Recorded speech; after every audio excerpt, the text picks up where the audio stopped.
লঙ্কা।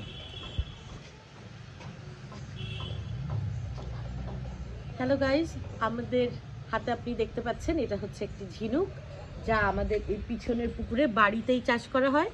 আমাদের পুকুরে আমরা অনেক ধরনের মাছের চাষ করি, তার পাশাপাশি করি ঝিনুক, যার থেকে খুব শিগগিরই মুক্ত পাওয়া যাবে।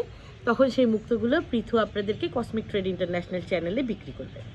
আর আজকে আমরা দেখাবো কিছু ঝিনুকের রেসিপি। ইতিমধ্যে আমাদের হাতে চলে এসছে 3টি ঝিনুক, যা এই পুকুর থেকেই একটু আগে তোলা হয়েছে, এবং এই 3টি ঝিনুকই একদমই জীবিত। আমরা এই ছোট দুটোকে এখন না কাটলেও এই বড়টাকে কেটে দেখব এর মধ্যে মুক্তা আছে কিনা। আর আপনারা সবাই জানেন ঝিনুকে মুক্তা হলে চুপ করে রয়, মুখ খোলে না। এই জন্য ও তো ওর মুখ খুলবে না, আমরা ওকে কেটে ওর মুখ খুলে দেখবো ওর মধ্যে ঝিনুকে মুক্ত হয়েছে কিনা। আর যেহেতু ওর মুখ বন্ধ হয়ে আছে, সেহেতু আমরা আশা করতেই পারি এর মধ্যে মুক্তা আছে। আপনারা কমেন্ট করে আমাদের জানাতে পারেন এর মধ্যে মুক্তা আছে কি নেই, কার কার ভোট কোন কোন পক্ষে। চলুন এইবার আমরা দেখে ফেলি এর মধ্যে মুক্তা আছে কিনা।